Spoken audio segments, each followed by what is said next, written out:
memiliki nama asli Hasri Ainun Bisari. Hasri Ainun adalah nama dari bahasa Arab yang berarti seorang anak yang memiliki mata yang indah. Ainun merupakan anak keempat dari 8 bersaudara dari orang tua bernama Haji Muhammad Bisari. Ia dilahirkan di Semarang, Jawa Tengah pada tanggal 11 Agustus 1937. Ainun menyelesaikan pendidikan dasarnya di Bandung. Ia melanjutkan pendidikan di SLTP dan SLTA yang juga di kota yang sama. Sekolahnya di LSTP bersebelahan dengan sekolah B.J. Habibie yang kemudian menjadi suaminya. Bahkan saat di LSTA mereka belajar di sekolah yang sama. Hanya saja Habibie menjadi kakak kelasnya. Setelah menamatkan pendidikan SLTA, ia merantau ke Jakarta untuk melanjutkan pendidikan. Ainun mengambil fakultas kedokteran di Universitas Indonesia, Jakarta. Ia lulus sebagai dokter pada tahun 1961. Berbekal ijazah kedokteran dari Fakultas Kedokteran Universitas Indonesia tersebut, Ainun Habibie diterima bekerja di Rumah Sakit Cipto Mangunkusumo, Jakarta di RSCM. Ainun bekerja di bagian perawatan anak-anak. Bersemi sejak mereka remaja. Habibie dan Ainun berpisah cukup lama setelah lulus SMA. Habibie melanjutkan pendidikannya ke ITB Bandung. Namun tak sempat selesai, Habibie dikirimkan oleh orang tuanya untuk melanjutkan pendidikannya di luar negeri. Ia masuk ke Universitas Teknisi Herschel di kota Aachen, Jerman. Ainun disunting oleh B.J. Habibie menjadi istrinya pada tanggal 12 Mei 1962. Mereka menghabiskan bulan madu di 3 kota, Kaliurang, Yogyakarta, dilanjutkan ke Bali, lalu diakhiri di ujung Padang. Daerah asal B.J. Habibie dari pernikahan ini, mereka dikaruniai 2 orang putra, Ilham Akbar dan Tariq Kemal, dan 6 orang cucu. Namun demikian, dalam peranugerahan gelar dokter kehormatan kepadanya oleh Universitas Indonesia, Habibie mengatakan kalau ia punya cucu ribuan jumlahnya. Saya mau garis bawahi, di usia saya 74 tahun ini, anak biologi saya cuma 2. Cucu biologi saya hanya 6, tetapi anak cucu intelektual saya ribuan jumlahnya. Tentu saja dimasukkan Habibie adalah mahasiswa yang tersebar di berbagai belahan dunia. Setelah menikah, Ainun ikut dengan Habibie yang harus menyelesaikan pendidikan doktoralnya di Jerman. Kehidupan awal di sana dilalui dengan perjuangan yang luar biasa. Setidaknya, ia harus bersabar dengan pendapatan yang teramat kecil dari beasiswa Habibie. Namun dengan tekun dan sabar, ia tetap menyertai Habibie.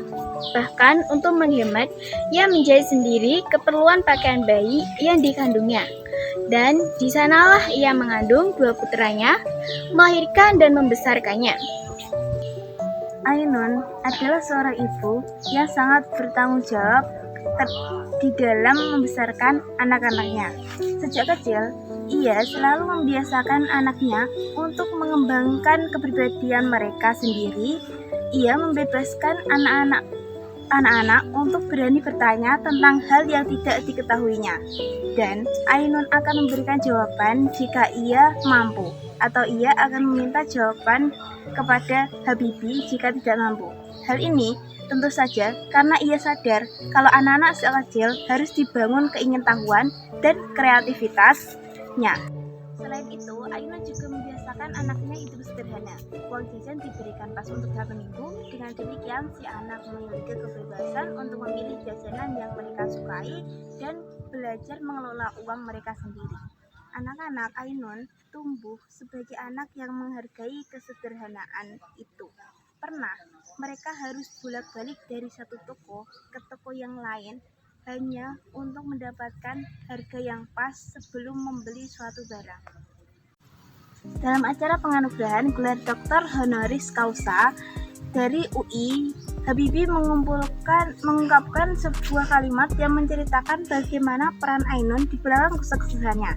Di balik seorang tokoh selalu tersembunyi peran 2 perempuan, yaitu ibu dan juga istri.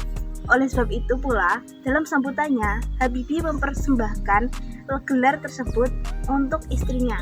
Saya juga menerima penghargaan ini atas nama keluarga.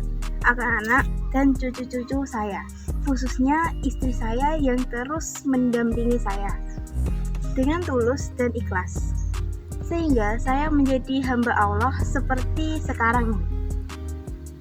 Ainun memang mendampingi Habibie dalam segala hal. Saat mula-mula, Habibie menjadi teknokrat, ia menjadi sosok yang mengatur Habibie di belakang layar, sehingga ia yang selalu mengingatkan Habibie dalam masalah waktu kerja. Ketika jam telah menunjukkan pukul 22.00, Ainun menelepon Habibie dan mengingatkannya agar menjaga kesehatan. Habibie terkadang meminta stafnya menjawab kalau ia sudah diri hendak pulang, padahal ia terus duduk di belakang meja kerjanya. Ainun juga menjadi pengingat saat Habibie memberikan kuliah atau ceramah.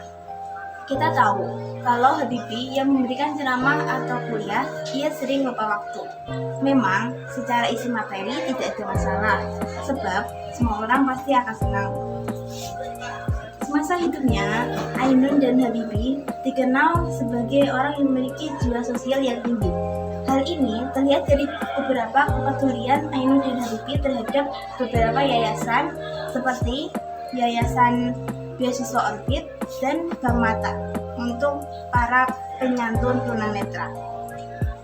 Pada tahun 2000-an, Ainun Habibie memberikan beasiswa Orbit khusus siswa Aceh ketika terjadi gejolak. Ainun Habibie pernah menjabat sebagai Ketua Perkumpulan Penyatunan Mata Tunanetra Indonesia atau PPMT dan sebagai Wakil